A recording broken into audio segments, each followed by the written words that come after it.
ये किताब कुरान मजीद ला रैब फीही, इसके अंदर कोई शक नहीं है।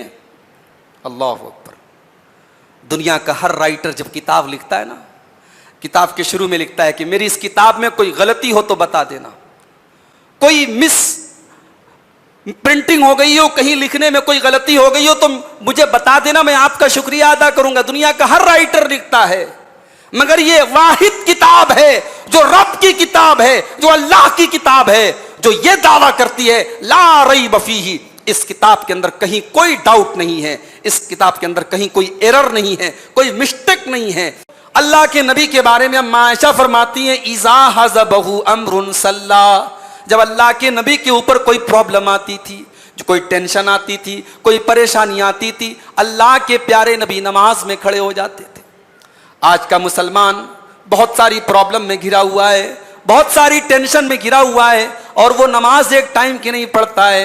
मेरे प्यारे भाई, तेरी टेंशन का इलाज तो तुझको बता दिया गया, तेरी प्रॉब्लम का सॉल्यूशन तो तुझे बता दिया गया।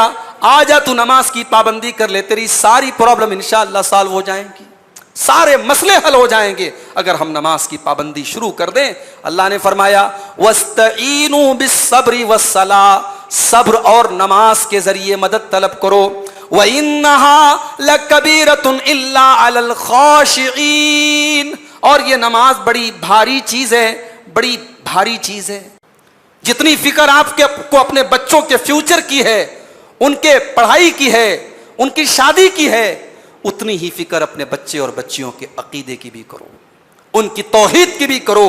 अपने बच्चों का अकीदा इतना मजबूत बना दो, अपनी बच्चियों का अकीदा इतना मजबूत बना दो कि दुनिया के किसी कोने में चली जाएं, उन पर जुल्म और सितम के पहाड़ भी तोड़ दिए जाएं, मगर वो रब की तौहीद से कोई समझौता ना करें, वो तौहीद पर जिंदा रहें और तौहीद पर इस दुनिया से जाएं, क्योंकि यही हमारा कैपिटल है, यही हमारी पूंजी है। हमने सब कुछ कमा लिया और तौहीद को गंवा दिया तो हमसे बड़ा नाकाम कोई नहीं, और हमने सब गंवा दिया लेकिन तौहीद को बचा लिया तो हमसे बड़ा कामयाब। कुरान करीम की सबसे ज्यादा अगर कोई सूरत पढ़ी जाती है तो यही सूरह फातिहा है, और ये कुरान की सबसे अजीम सूरत भी है। हजरत सईद इब्न मुअल्ला कहते हैं, सही बुखारी की रिवायत है, कहते मैं मस्जिद में नमाज पढ़ रहा था, अल्लाह के नबी ने मुझे आवाज दी, मैं चूंकि नमाज पढ़ रहा था मैंने आपका जवाब नहीं दिया। जब मैंने सलाम फेर लिया, जब मैंने नमाज पूरी कर ली तो मैं अल्लाह के नबी के पास गया। अल्लाह के नबी ने फरमाया कि जब मैंने तुमको आवाज़ दी तो तुम्हें मेरे पास आना चाहिए था, क्या तुमने कुरान की ये आयत नहीं पढ़ी इस्तजीबू लिल्लाहि वलिर रसूल इज़ा दाकुम, जब अल्लाह और उसके रसूल तुम्हें दावत दें, तुम्हें बुलाएं तो तुम फौरन लब्बैक कहो, फौरन लपको और अल्लाह और उसके रसूल की दावत को कबूल करो। जब मैंने बुलाया था तो नमाज छोड़ के तुम्हें आना चाहिए था। उसके बाद अल्लाह के नबी ने मेरा हाथ पकड़ के कहा कि अबू सईद, मैं तुम्हें मस्जिद में निकलने से पहले कुरान की सबसे अजीम सूरत बताऊंगा। उसके बाद अल्लाह के नबी शायद भूल गए हों, आपको याद ना रहा हो, आप मस्जिद से निकलने लगे तो हज़रत अबू सईद इब्न मुअल्ला ने याद दिलाया, अय अल्लाह के नबी, अभी आपने कहा था कि मैं कुरान की सबसे अजीम सूरत आपको बताऊंगा। आप निकल करके जाने लगे हैं। अल्लाह के नबी ने फरमाया हिय सबउल मसानी वल कुरानुल अजीम अल्हम्दुलिल्लाहि रब्बिल आलमीन। आपने कहा कि अबू सईद, कुरान की सबसे अजीम सूरत सूरतुल फातिहा है, और यही वो सूरत है जिसको अल्लाह ने कुरान में दूसरे मकाम पर सबए मसानी कहा है। यही वो 7 आयतें हैं जो बार बार दोहराई जाती हैं। तो आइए एक नज़र सूरह फातिहा के ऊपर डालते हैं। सूरह फातिहा का आगाज़ होता है बिस्मिल्लाहिर्रहमानिर्रहीम, शुरू अल्लाह के नाम से जो बड़ा मेहरबान निहायत रहम वाला है। अल्हम्दुलिल्लाहि रब्बिल आलमीन, तमाम तारीफ़ें अल्लाह के लिए जो सारे जहानों का रब है। सूरह फातिहा की शुरुआत हम करते हैं अल्लाह की तारीफ से। इसमें एक अदब बताया गया, एक तरीका बताया गया कि जब भी अल्लाह से दुआ करो पहले अल्लाह की तारीफ करो, और अल्लाह की तारीफ करने का सबसे बेहतरीन तरीका यह है कि आप सूरह फातिहा पढ़ दें। आप ऐसे भी जब हाथ उठा के दुआ भी पढ़ें, मांगे, तब भी आप पहले सूरह फातिहा पढ़ दिया करें। देखिए, जनाजे की नमाज में भी जब हम मुर्दे के लिए मग़फ़िरत की दुआ करते हैं जनाजे की नमाज में, तो पहली तकबीर के बाद हम सूरह फातिहा पढ़ते हैं। पहले हम अल्लाह की तारीफ करते हैं, उसके बाद अल्लाह के नबी पर दरूद पढ़ते हैं, उसके बाद हम जनाजे की दुआएं पढ़ते हैं। तो ये दुआ के आदाब में से है। अल्लाह से अगर कुछ मांगना है तो पहले अल्लाह की तारीफ करो, अल्लाह की सताइश करो। तो सूरह फातिहा के शुरू में हम अल्लाह की तारीफ करते हैं, अल्हम्दुलिल्लाहि रब्बिल आलमीन। तमाम तरीके की, तमाम किस्म की तारीफें उस अल्लाह के लिए जो सारे जहानों का रब है, सारी कायनात का पालने वाला है। कब कहाँ किसको कितनी ज़रूरत है, सबको रोज़ी पहुँचाने वाला, सबको पालने वाला, सबकी तमाम ज़रूरतों को पूरा करने वाला वही रब्बुल आलमीन है। अर्रहमानिर रहीम, वो बहुत मेहरबान है, बहुत रहम वाला है। मालिकी यौमिद्दीन, वो हिसाब के दिन का मालिक है। यहाँ एक बात पर गौर कीजिए, अल्लाह की यहाँ 3 सिफात बयान की गई। पहले कहा गया अल्लाह वो है जो सारे जहानों का रब है, उसके बाद कहा गया रहमान है, रहीम है, उसके बाद कहा गया मालिकी यौमिद्दीन है। मालिकी यौमिद्दीन कह करके डराया गया कि अल्लाह की रहमत से तुम इस कदर पुरुमीद मत हो जाना कि अल्लाह के अजाब से तुम बेखौफ हो जाओ। अगर अल्लाह रहमान है, अल्लाह रहीम है, तो अल्लाह हिसाब भी लेने वाला है, अल्लाह अजाब भी देने वाला है। अब जालिमों को और नाफरमानों को अल्लाह तुम्हारे अमल का बदला भी देने वाला है। लेकिन आप गौर कीजिए कि रहमत का तस्करा पहले किया, अर्रहमान रहीम पहले कहा और मालिक यौमिद्दीन बाद में कहा। इसमें नुक्ता यह है कि अल्लाह की रहमत उसके गजब पर गालिब है। अल्लाह का गजब भी है, लेकिन अल्लाह की रहमत उसके गजब पर गालिब है। इसीलिए रहमत का तस्करा पहले किया और गजब का बाद में किया। और रहमत के लिए 2 सिफात लाई, अर्रहमान रहीम, और गजब जाहिर करने के लिए एक सिफत लाएगी, मालिकी यौमिद्दीन। अच्छा, यहां एक सवाल पैदा होता है, कयामत के दिन का मालिक, इसका क्या मतलब? अल्लाह तो हर दिन का मालिक है भाई, अल्लाह आज का भी मालिक है, कल का भी मालिक है, परसों का भी मालिक है। कयामत के दिन का मालिक है, ये क्यों कहा गया? कयामत के दिन का मालिक ऐसा इसलिए कहा गया क्योंकि कयामत के दिन किसी और की कोई मिल्कियत नहीं होगी। दुनिया में तो चलो वक्ती तौर पर ही सही, कोई कहीं का बादशाह है, कोई कहीं का प्राइम मिनिस्टर है, कोई कहीं का वजीर आजम है, कोई कहीं का चीफ मिनिस्टर है, कोई कहीं का प्राइम मिनिस्टर है। कयामत के दिन अगर इख्तिदार और पावर और कुर्सी और हुकूमत अगर होगी तो अल्लाह की होगी। कयामत के दिन अल्लाह ताला आवाज देगा, लिमनिल मुल्कुल यौम, आज किसके हाथ में बादशाहत है, आज किसके हाथ में हुकूमत है। बड़े बड़े बादशाह अल्लाह की बारगाह में सर झुकाए खड़े होंगे, किसी की जुबान से एक कलमा, एक लफ्ज न निकलेगा। अल्लाह ताला खुद ही आवाज देगा, लिल्लाहिल वाहिदिल कहार। आज अगर पावर किसी के हाथ में, आज अगर बादशाह किसी के हाथ में, आज अगर दबदबाएं, आज हैबत है, आज डर है, आज किसी के आगे सब सर झुकाए खड़े हैं, तो अल्लाह की जात है जो अकेला है, जो कहार है, जो सबके ऊपर गालिब है। तो कयामत का दिन वो दिन होगा जिस दिन अल्लाह तबारक व तआला ही की बादशाहत होगी, वहां किसी और की बादशाहत नहीं होगी। उसके बाद सूरह फातिहा का नगीना, जो उसका मिडिल है, जिसके ऊपर पूरी सूरह फातिहा की बुनियाद है, इय्याका नअबुदु व इय्याका नस्तईन। कुरान का खुलासा सूरह फातिहा, और सूरह फातिहा का खुलासा यही आयत है। अल्लामा इब्न क़य्यिम ने इतनी मोटी किताब लिखी इस एक आयत की तफसीर के ऊपर, इय्याका नअबुदु व इय्याका नस्तईन। जानते हो, इंसान के दिल को सबसे ज्यादा खतरा 2 बीमारियों से, नोट कर लो इस बात को। एक मोमिन को सबसे ज्यादा खतरा 2 बातों से, एक रियाकारी से, एक तकब्बुर से।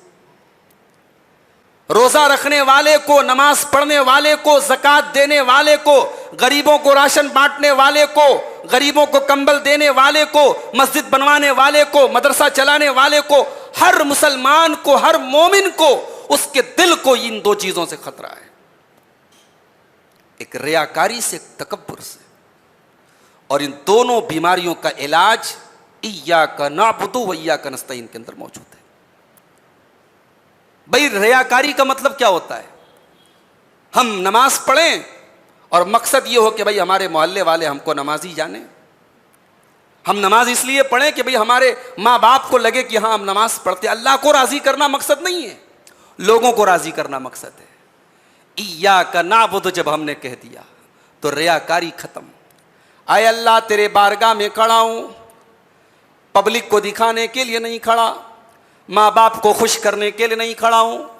इय्याका नाबुदु, अल्लाह हम तेरी ही इबादत करते हैं, हमारी इबादत में कोई मिलावट नहीं है, हमारी इबादत में कोई मिक्स नहीं है, हम किसी और को खुश करने के लिए तेरी इबादत नहीं करते, हम सिर्फ तेरी ही इबादत करते हैं।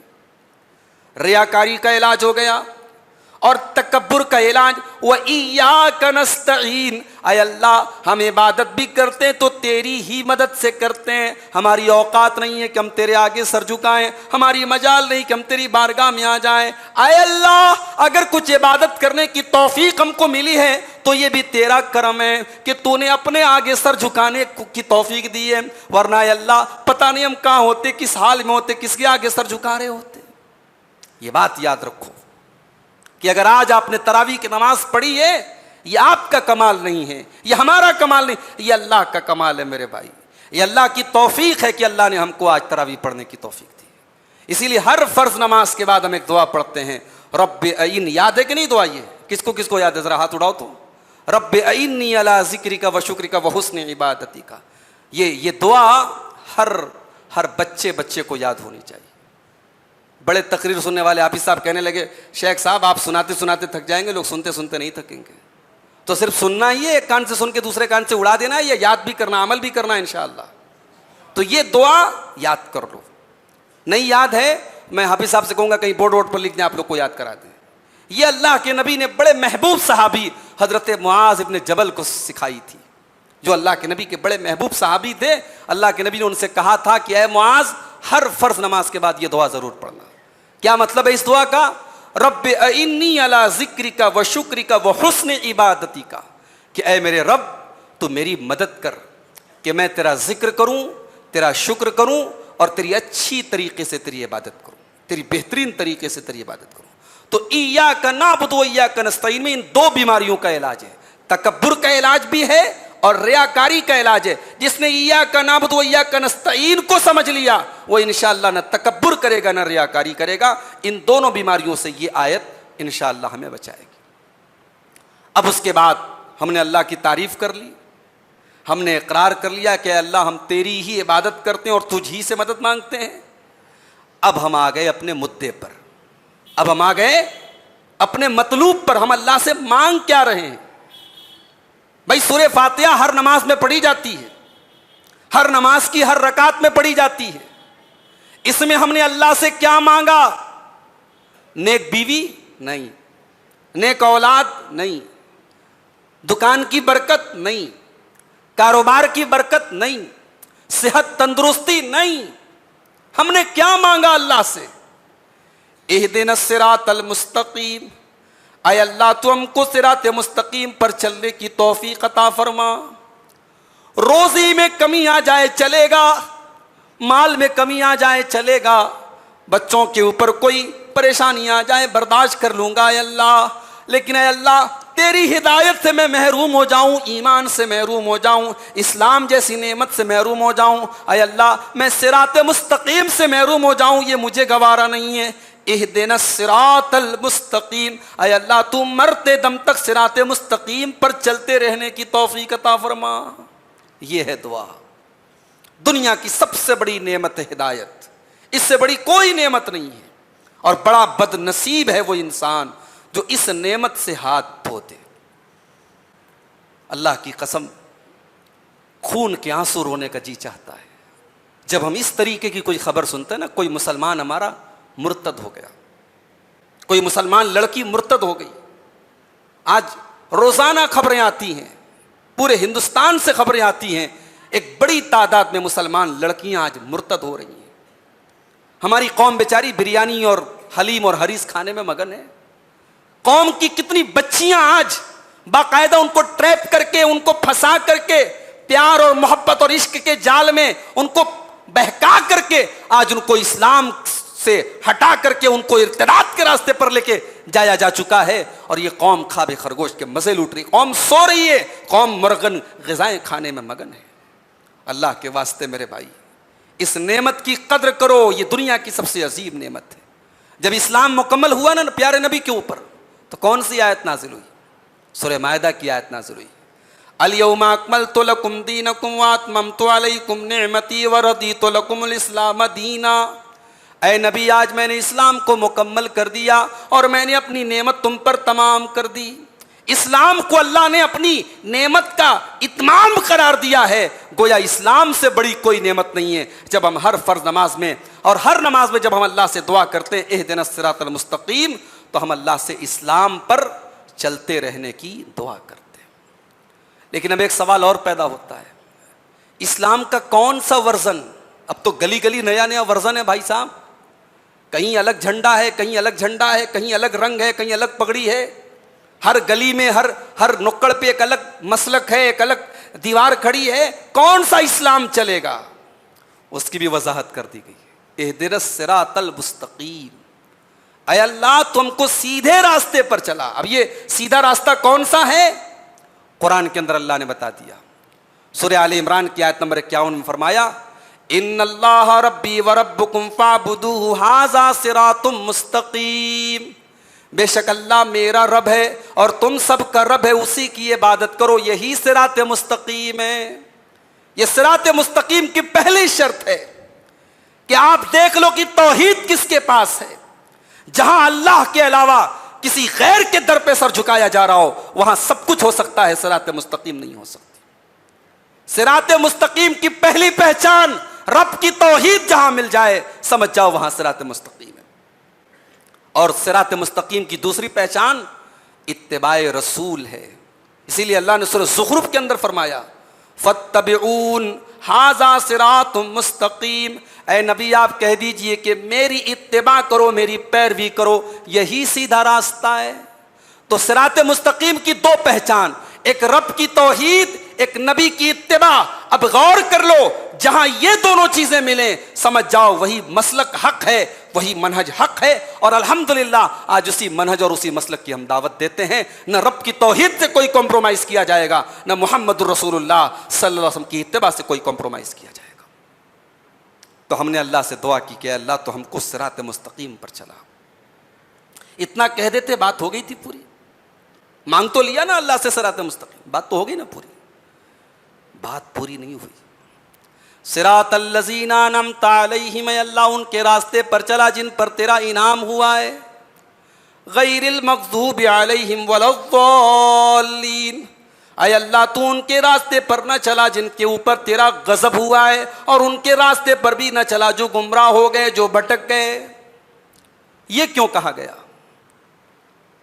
जब आप किसी रास्ते पर चलते हैं और रास्ता बड़ा मुश्किल हो, रास्ते पे जगह जगह परेशानियां आ रही हों और आप अकेले हों, तो आपकी तकलीफ बढ़ जाती है। और आप किसी मुश्किल तरीन रास्ते पर चल रहे हों, लेकिन आपको जब ये लगे यार मैं अकेला नहीं हूं, मेरे साथ और भी लोग चल रहे हैं, आप आगे पीछे देखते हैं यार मैं इस रास्ते पर तन्हा नहीं हूं, मेरे साथ और भी लोग हैं। जब किसी रास्ते पर आपको यह एहसास हो जाता है कि आप अकेले नहीं हैं, आपके साथ और भी चलने वाले लोग हैं, तो सफर की मुश्किल कम हो जाती है। जब हमने अल्लाह से सिरात मुस्तकीम पर चलने की दुआ मांगी, तो अल्लाह ने आगे उनका भी जिक्र कर दिया जो इस रास्ते पर चलते रहे हैं। कौन लोग? अनअमता अलैहिम, जिन पर अल्लाह ने अपना इनाम किया। अब अल्लाह ने किन पर अपना इनाम किया, इसकी वजाहत अल कुरान युफस्सिरु बाज़ुहु बाज़ा, कुरान का एक रूल है, कुरान की एक आयत को समझना है तो कुरान की दूसरी आयत से समझ लो। सिरातल लज़ीना अनअमता अलैहिम की तफसीर आपको मिलेगी सूरह निसा की उस आयत में। इसमें अल्लाह ने फरमाया, वमन युतिइल्लाह वर्रसूल फउलाइका मअल लज़ीना अनअमल्लाहु अलैहिम मिनन नबिय्यीना वस्सिद्दीक़ीना वश्शुहदाई वस्सालिहीना वहसुन उलाइका रफ़ीक़ा। अल्लाह ने किन लोगों के ऊपर अपना इनाम किया? अल्लाह ने नबियों के ऊपर किया, सिद्दीकीन के ऊपर किया, शुहदा के ऊपर किया और सालिहीन के ऊपर किया। यह अल्लाह के बंदों की चार कैटेगरी है जिन पर अल्लाह ने इनाम किया है। हम उनके रास्ते पर चलने की दुआ करते हैं कि अल्लाह हमें उनके रास्ते पर चला जिस रास्ते पर तेरे अंबिया चलते रहे, तेरे सिद्दीकीन चलते रहे, तेरे शुहदा चलते रहे और तेरे नेक बंदे चलते रहे। और अल्लाह हमें मग़ज़ूब अलैहिम के रास्ते पर मत चला। मग़ज़ूब अलैहिम कौन थे? उलमा कहते हैं कि यहूदी मुराद है। मग़ज़ूब अलैहिम से यहूदी मुराद है और ज़ालिमीन से ईसाई मुराद है, क्रिश्चियन मुराद है। क्यों? यहूदियों के पास इल्म था लेकिन अमल नहीं था। ईसाइयों के पास अमल बहुत था, मगर अमल बातिल था, बगैर इल्म के था। दुनिया में गुमराही की दो जड़ें हैं, याद रखो। एक यह है कि इल्म है, अमल नहीं है। और आज अफसोस की बात है कि हमारे बहुत सारे भाइयों के अंदर यह चीज है, इल्म बहुत है। उनके मोबाइल पर आपको उलमा की सैकड़ों तकरीरें मिल जाएंगी, उनके घर की लाइब्रेरी में किताबों के जखीरे आपको मिल जाएंगे। उनके पास इल्म की कमी नहीं, उनके पास नॉलेज की कमी नहीं, मगर उस इल्म का कोई असर उनके कैरेक्टर पर नजर नहीं आता, उनके किरदार पे नजर नहीं आता, उनके लेन देन पे नजर नहीं आता, उसके चेहरे पर नजर नहीं आता, उसके घर के माहौल पे नजर नहीं आता।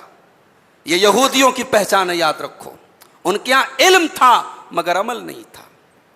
और ईसाइयों की यहां प्रॉब्लम ये थी, उनके अमल तो था, बड़ी नमाजें पढ़ते थे, बड़ी इबादत करते थे, बीवी बच्चों को छोड़ के निकल जाते थे, मगर अमल बगैर इल्म के था। अमल बगैर इल्म के था, बगैर दलील के था। जैसे हमारे बहुत सारे भाई, अभी आपने देखा होगा, शबे बारात मना रहे हैं, शबे बारात मना रहे हैं, रात रात भर इबादत कर रहे हैं, हजारी रोजा। ये कौन कौन सा रोजा रख रहे हैं अल्लाह की पनाह, कौन कौन सी नमाजें पढ़ रहे हैं जिनका कुरान में कहीं जिक्र नहीं, हदीसों में कहीं जिक्र नहीं, वो नमाजें पढ़ रहे हैं। अमल है मगर उस अमल के ऊपर कोई सनद नहीं है, कोई दलील नहीं है। याद रखो, अल्लाह के यहाँ वही अमल कबूल किया जाएगा जिस अमल के ऊपर जनाब मोहम्मद रसूलुल्लाह सल्लल्लाहु अलैहि वसल्लम की मुहर हो। तो अल्लाह से हम दुआ करते हैं कि अल्लाह तू मग़ज़ूब अलैहिम के रास्ते पर भी मत चला और ज़ालिमीन के रास्ते पर भी मत चला। ये सूरह फातिहा है। सूरह फातिहा के बाद आमीन कहना अल्लाह के नबी की सुन्नत है, आपसे साबित है। और नमाज के अंदर भी जब हम फ़र्ज़ नमाज पढ़ रहे हों, सुन्नत पढ़ रहे हों, जहरी पढ़ रहे हों, कोई भी नमाज पढ़ रहे हों, सूरह फातिहा के बाद हमें आमीन कहना चाहिए।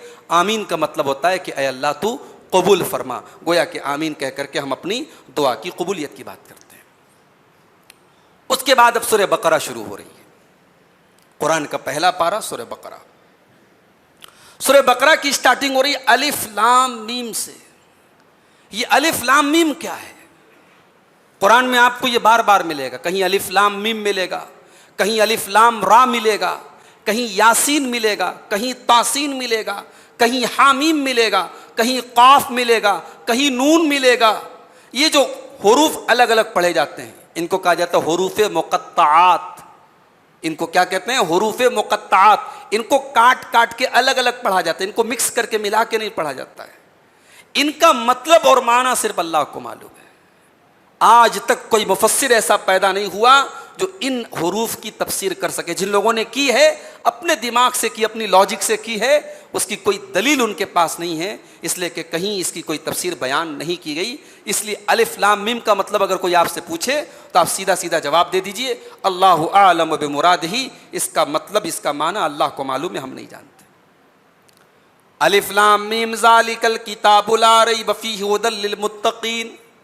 इस किताब, ये किताब कुरान मजीद, ला रैब फ़ीहि, इसके अंदर कोई शक नहीं है। अल्लाहु अकबर।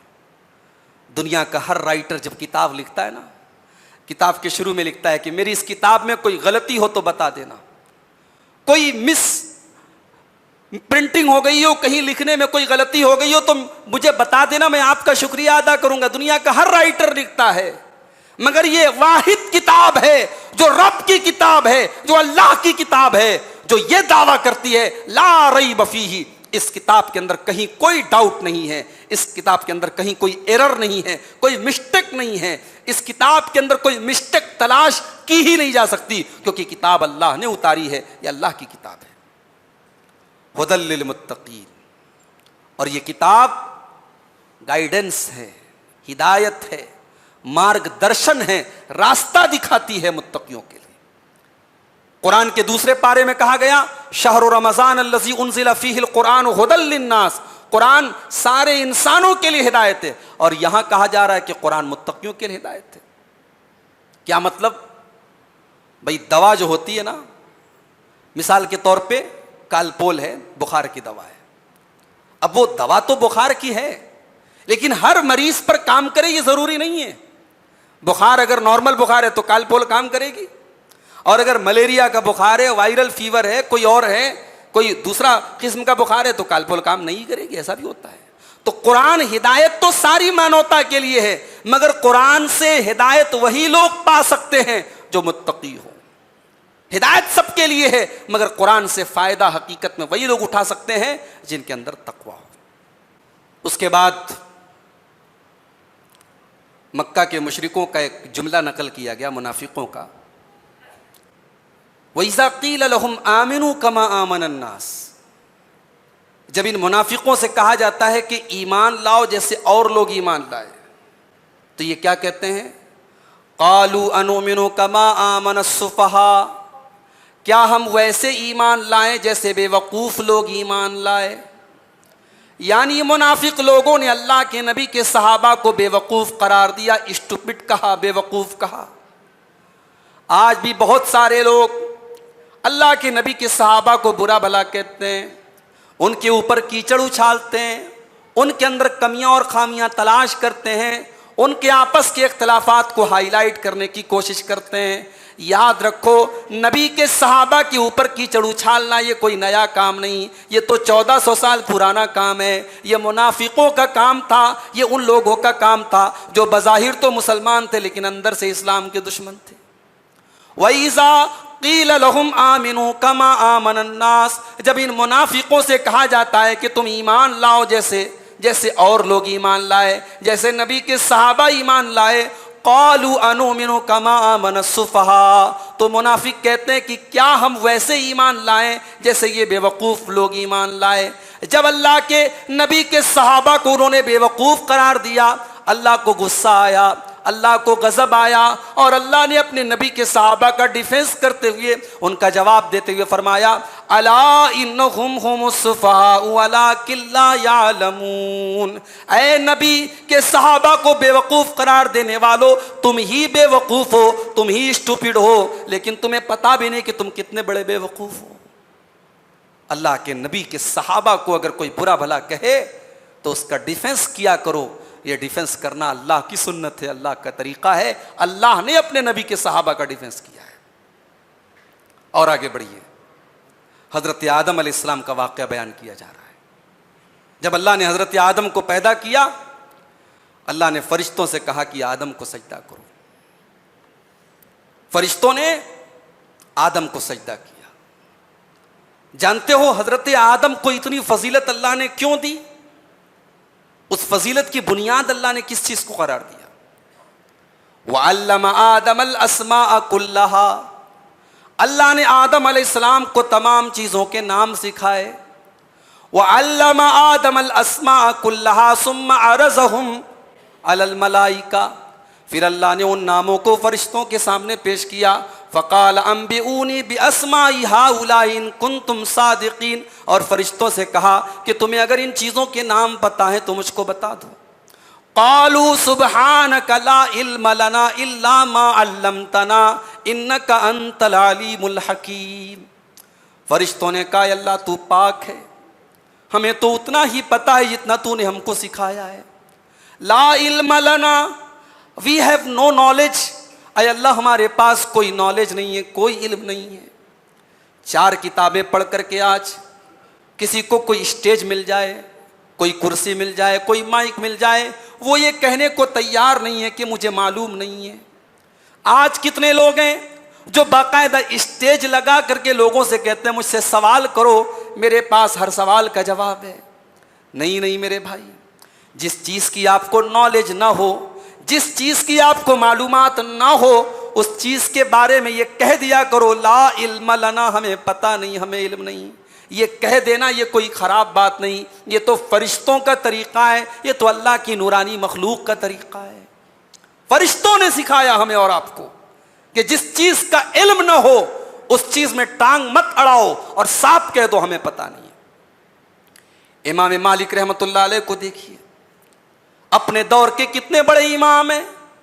सारी ज़िंदगी नबी की हदीसों को बयान करना उनका मशगला और काम है, मगर जब इमाम मालिक से कोई सवाल किया जाता था, 39 सवालों के जवाब में इमाम मालिक कहते थे ला अदरी, मैं नहीं जानता।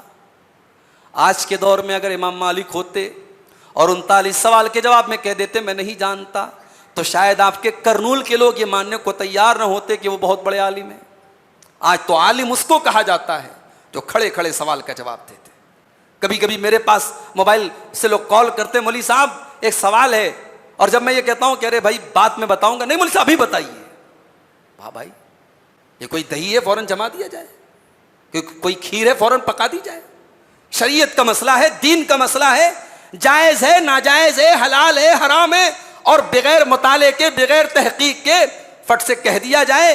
याद रखो, ये उलमा की शान नहीं है मेरे भाई, ये सलफ का तरीका नहीं है, ये असलाफ का तरीका नहीं है। इमाम मालिक जैसी शख्सियत 39 सवालों के जवाब में कहती है मैं नहीं जानता, और 40वें सवाल के बारे में कहते हैं उसके बारे में जवाब देते हैं जो उनको मालूम होता है।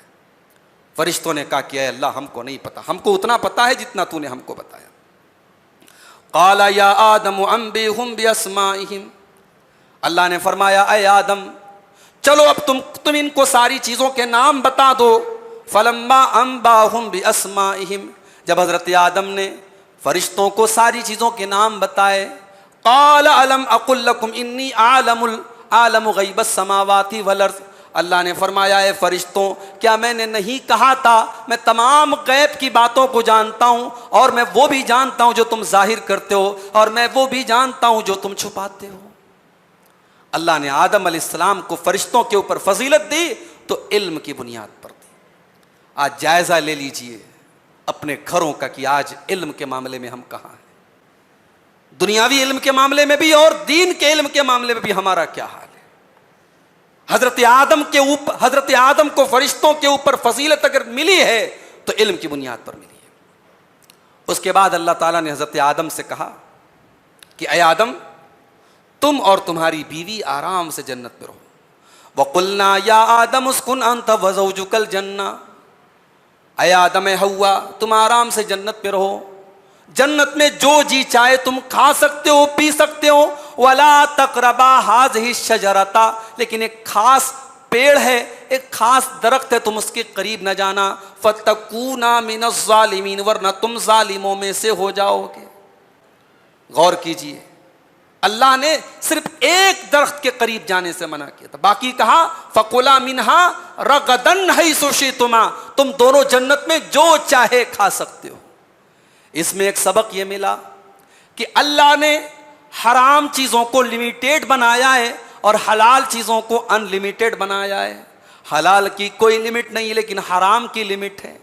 अल्लाह ने सिर्फ एक दरख्त के करीब जाने से मना किया और बाकी जन्नत की सारी चीज़ों को खाने की इजाज़त दी, लेकिन शैतान हमेशा हलाल छोड़ करके हराम ही की तरफ इंसान को लेके जाता है। हमारे बाप आदम के पास और हमारी माँ हव्वा के पास जब शैतान पहुंचा तो उनसे कहने लगा कि ऐ आदम ऐ हव्वा, ये जो एक दरख्त के करीब अल्लाह ने जाने से मना किया है, तुम इसको खा लोगे तो तुम हमेशा हमेशा जन्नत में रहोगे और तुम फरिश्ते बन जाओगे। अल्लाह ने आदम को इतना बड़ा मकाम दिया कि फरिश्तों ने उनके आगे सजदा किया, मगर शैतान बहकाने के लिए जब आया तो कहा कि मैं वो दरख्त तुमको बता रहा हूं कि उसको खा लोगे तो फरिश्ते बन जाओगे। भाई फरिश्ता तो इंसान से बेहतर थोड़ी है। इंसान अगर ईमान वाला है, नेक है, तो फरिश्ता उससे बेहतर नहीं है। फरिश्तों के ऊपर भी फजीलत हासिल है हजरत आदम को, मगर शैतान ने किस तरीके से हमारे बाप आदम और हमारी माँ हव्वा को बहकाया, कहा कि उस पेड़ को खा लोगे तो तुम फरिश्ते बन जाओगे। इससे गलतफहमी यह भी दूर हुई जो तौरात के अंदर, जो मौजूदा तौरात के अंदर लिखी है कि शैतान ने पहले हजरत हव्वा को बहकाया था, फिर हजरत हव्वा के बहकाने पर हजरत आदम अलैहिस्सलाम ने उस पेड़ को खाया था, उस दरख्त को खाया था। कुरान करीम ने वजाहत कर दी कि ये अकेले हव्वा का काम नहीं था। फ़अज़ल्लहुमुश्शैतानु अन्हा, शैतान ने दोनों को बहकाया था, गलती दोनों की थी। तो मौजूदा बाइबल के अंदर जो इस पूरे इंसानियत के गुनाह का जिम्मेदार एक औरत को करार दिया गया, इस्लाम ने और कुरान ने औरत के सर से इस तोहमत को हटाया है और औरत को इस इल्ज़ाम से बरी किया है। और कुरान ने वजाहत कर दी कि हज़रत हव्वा की अकेले गलती नहीं थी, शैतान ने आदम और हव्वा दोनों से ये गलत काम करवाया था और दोनों ने उस पेड़ को खाया था। और आगे बढ़िए, अल्लाह ने बनी इसराइल को खिताब किया, वला तलबिसुल हक़्क़ बिल बातिल व तक्तुमुल हक़्क़ व अंतुम तालमून। ऐ बनी इसराइल, हक को बातिल के साथ तुम मिक्स न करो, तुम मिलाना नहीं। हक को हक बताओ, बातिल को बातिल बताओ, सच और झूठ को मिला करके बयान न करो, जैसे आज के शिकम परवर मौलवी कर रहे हैं।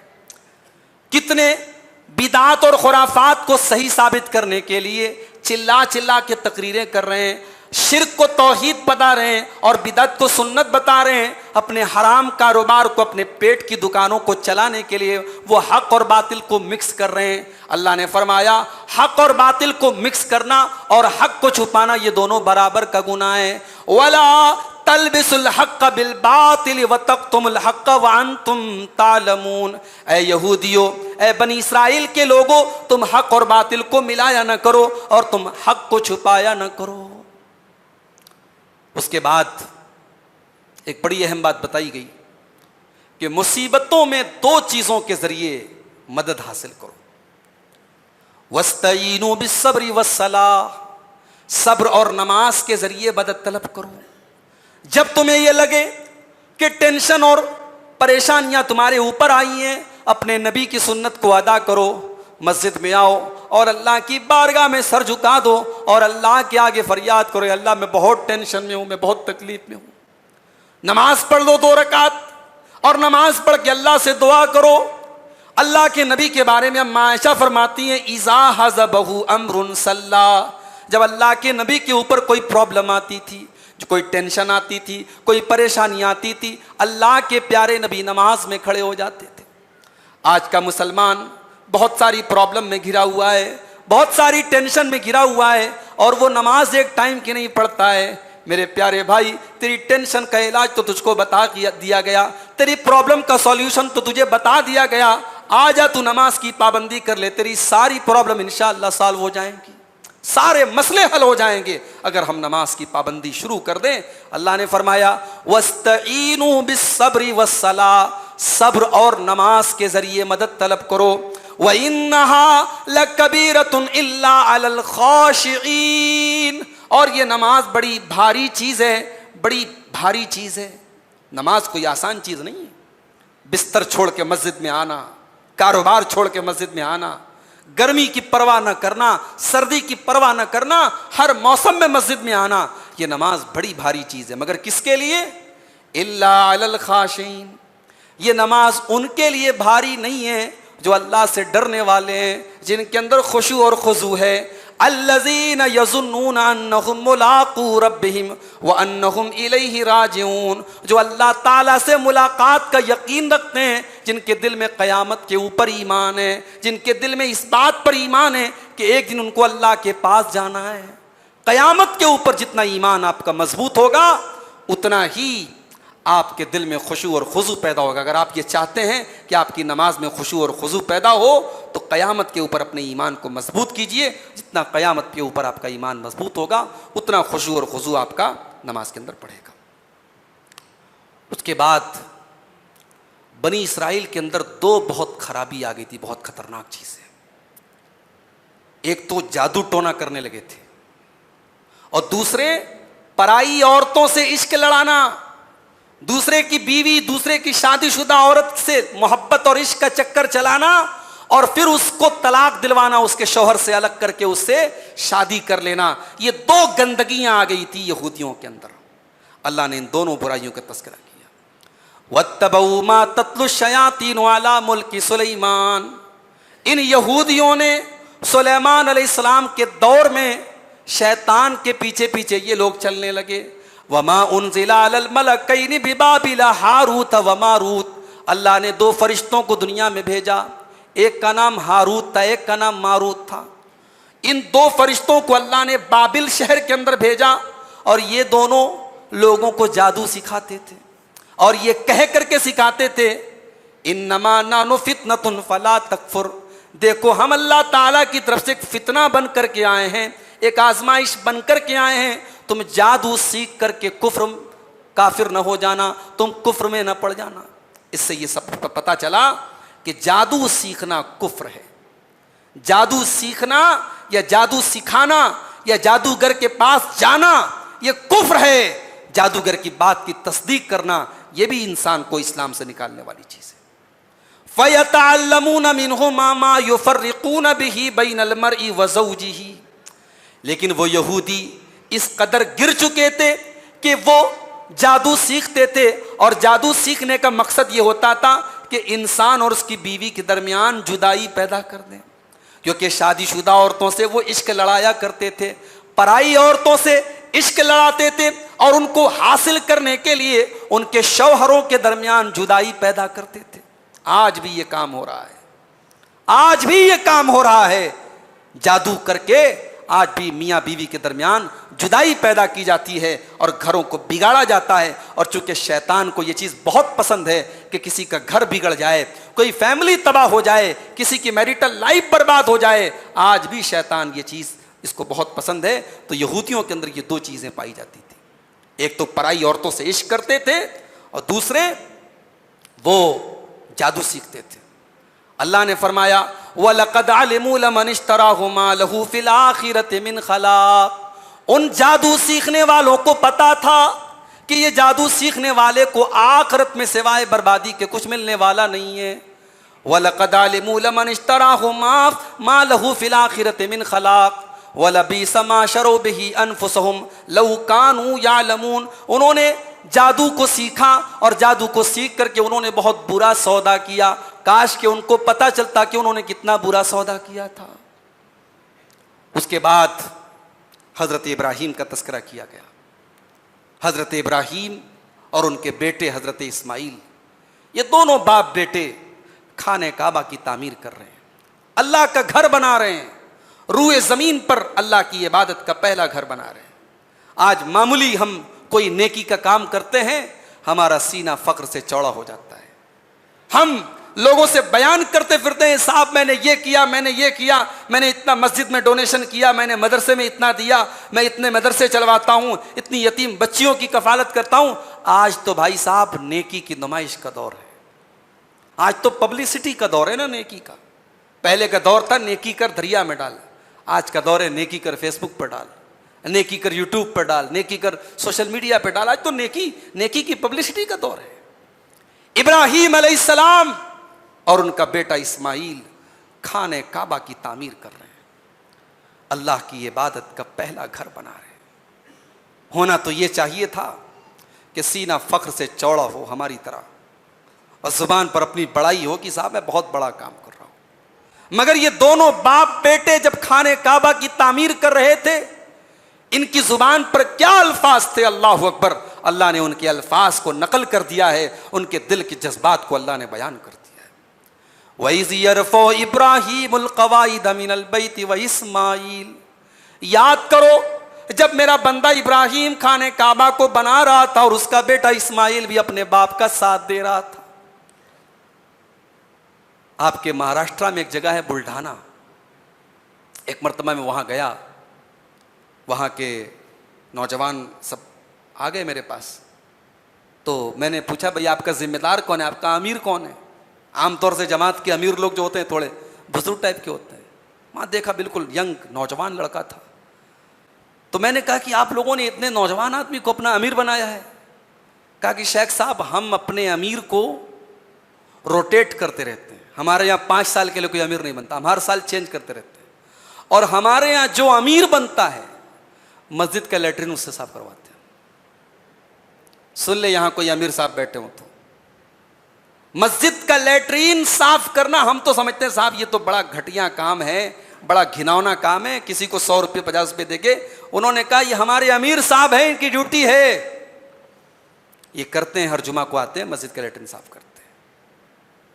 तो जो बड़े लोग होते हैं ना, वो अल्लाह के दीन के और अल्लाह के घर के कामों को करने में हिचकते नहीं है।